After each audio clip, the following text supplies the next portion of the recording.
आप सभी को जय मसीह की। जैसा आप जानते हैं कि हम सब ख्रिस्ती विश्वास के सिद्धांतों को सीख रहे हैं, जिसे प्रिंसिपल्स ऑफ क्रिश्चियन फेथ कहा जाता है अंग्रेजी भाषा में।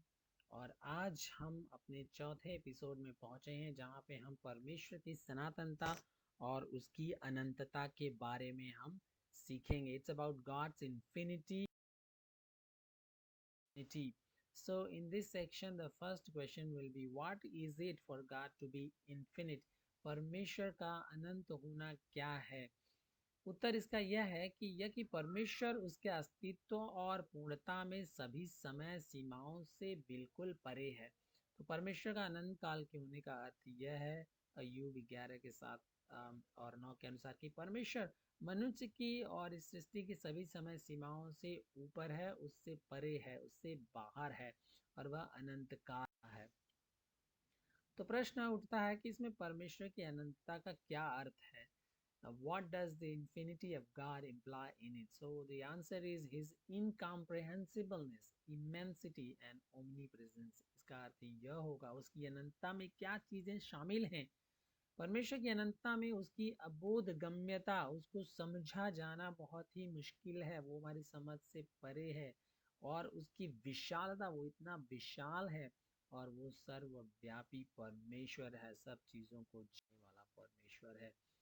तीसरा प्रश्न ये है कि परमेश्वर का फिर अबोधगम्य होना क्या होता है? What is it for God to be incomprehensible? परमेश्वर को कैसे हम नहीं जान पाएंगे, क्योंकि वो बहुत ही अद्भुत और बहुत बड़ा है। उत्तर है, अपने अस्तित्व में और पूर्णता के मामले में परमेश्वर जो है मनुष्यों या स्वर्गदूतों की सबसे बड़ी क्षमता से भी ऊपर है।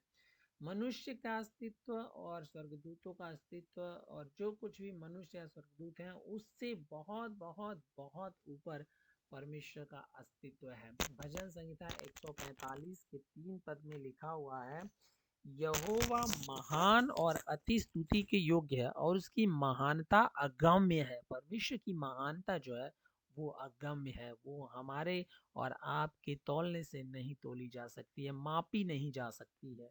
और अय्यूब के 36 अध्याय के 26 पद में लिखा हुआ है, देख परमेश्वर महान है और हमारे ज्ञान से परे है, उसके वर्षों का हिसाब नहीं लगाया जा सकता। परमेश्वर के वर्षों का, परमेश्वर के समय का, परमेश्वर की अनंतता और महानता का हिसाब हमारे लिए और आपके लिए लगाना असंभव और नामुमकिन है। तो अगला प्रश्न यह उठता है कि फिर परमेश्वर की विशालता का क्या अर्थ है? What is it the immensity of God? चूंकि इसमें उसकी सर्वव्यापकता शामिल है, परमेश्वर की विशालता में उसकी सर्वव्यापकता, उसकी ओमनी प्रेजेंस शामिल है। यह उसके स्वभाव की वह पूर्णता है जिसके द्वारा वह अपने सभी प्राणियों के साथ हर जगह पे मौजूद है, और असीम रूप से उनकी सभी समय सीमाओं से भी परे। एक तो परमेश्वर हमारे साथ मौजूद भी रहता है, परंतु हमारे समय की जो सीमा है उससे वो ऊपर है। परमेश्वर के लिए समय की कोई सीमा और बाउंड्रीज नहीं है। पहला राजा 8 अध्याय के 27 पद में लिखा हुआ है, परंतु क्या परमेश्वर सचमुच पृथ्वी पर वास करेगा?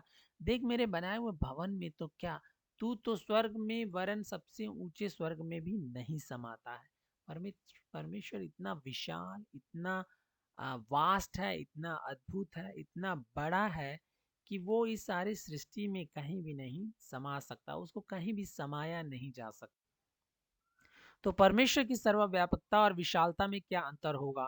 परमेश्वर की सर्वव्यापकता उसकी विशालता में समाहित है, और यद्यपि उससे अलग नहीं है, फिर भी इसकी कल्पना सृजित वस्तुओं के प्रति सम्मान के रूप में की जा सकती है, जिनमें से प्रत्येक वस्तु अंतरंग रूप से मौजूद है, जबकि उसकी असीमता सभी निर्मित चीजों की सीमाओं से परे अनंत तक फैली हुई है। दूसरा इतिहास 6 अध्याय के 18 पद में लिखा हुआ है, परंतु क्या परमेश्वर सचमुच मनुष्य के साथ इस धरती पर वास करेगा? देख मेरे बनाए हुए भवन में क्या, तू तो स्वर्ग में वरन सबसे ऊंचे स्वर्ग में भी नहीं समाता। इसी वचन को हमने पिछले सेक्शन में पढ़ा था कि परमेश्वर को समाया नहीं जा सकता, परमेश्वर को नापा नहीं जा सकता।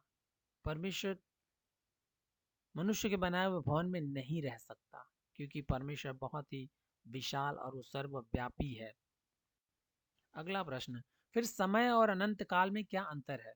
तो हम आप पूछ सकते हैं कि फिर समय और अनंत काल में क्या अंतर होता है? इसका उत्तर यह है, समय का एक निरंतर क्रम चलता रहता है। हम देखते हैं कि समय का एक क्रम चल रहा है, एवरीडे वी हैव टाइम। सुबह और शाम होती है, घंटे हमको मिलते हैं, दिन मिलते हैं, साल मिलते हैं। पहला समय खत्म हो जाता है, आज जो हम हमारे पास समय है वो खत्म हो जाएगा, अगला दिन आएगा और दूसरा समय बाद में आएगा। लेकिन अनंत काल एक अनंत अपरिवर्तनीय अवधि है जो कभी खत्म नहीं होगा। अनंत काल एक अवधि है जो कभी खत्म नहीं होगा, उसमें कोई समय की सीमा नहीं है, कोई बाउंड्रीज नहीं है, कोई इसमें रुकावट नहीं, कोई अंत नहीं है। तो हम यह कैसे सिद्ध करेंगे कि परमेश्वर अनादि है? फिर भजन संहिता 90 के 2 में लिखा है, इससे पहले कि पर्वत उत्पन्न हुए या तूने पृथ्वी की नींव या जगत की सृष्टि की, हाँ अनादि काल से अनंत काल तक तू ही परमेश्वर है। इसलिए परमेश्वर बिल्कुल शाश्वत और अनंत काल का है। और वचन बताता है कि इससे पहले की सृष्टि में कुछ भी उत्पन्न हुआ या सृजा गया, परमेश्वर अनादिकाल से अनंत काल तक परमेश्वर, वही परमेश्वर है, उसके अलावा कोई नहीं है। हम यह कैसे सिद्ध करेंगे कि परमेश्वर का कोई अंत नहीं है? उत्तर भजन संहिता 102 के 12-27 से, परंतु हे यहोवा तू सदा विराजमान है और तेरा नाम पीढ़ी से पीढ़ी तक बना रहता है, परंतु तू वही और तेरे वर्षों का अंत नहीं है।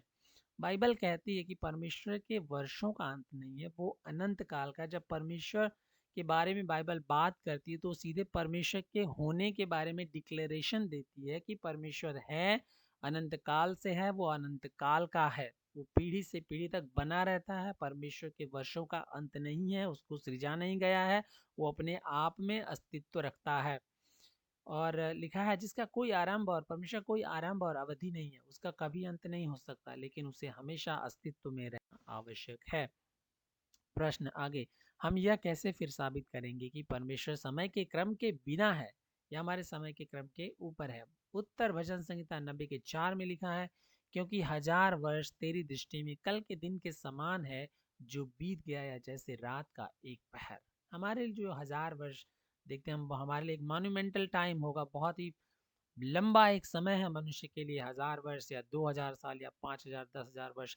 लेकिन परमेश्वर की दृष्टि में एक कल के दिन के समान है, जो बीत गया जैसे रात का एक पहर। Just like a blink of an eye, एक मोमेंट के समान परमेश्वर के सम्मुख ये समय की अवधि है। तो परमेश्वर के लिए समय की अवधि का कोई महत्व नहीं है। दूसरा पतरस 3 अध्याय का 8, प्रभु की दृष्टि में एक दिन 1000 वर्ष के बराबर है और 1000 वर्ष एक दिन की बराबर है। इसलिए परमेश्वर जो है हमारे क्रम के, समय के क्रम के ऊपर है, उसके बीच है। तो परमेश्वर इन वचनों के द्वारा आपको आशीष दे। अगर आपके पास प्रश्न है तो आप भेज सकते हैं। प्लीज़ अपने फीडबैक्स को दीजिए, इस चैनल को सब्सक्राइब करें और दूसरों के साथ साझा करें, ताकि बहुत सारे लोग परमेश्वर के वचन की सच्चाइयों को जान सके, परमेश्वर के गुणों को समझ सके, उसके चुनाव, उसके उद्धार को समझ सकें और प्रभु में आगे बढ़ सकें। धन्यवाद।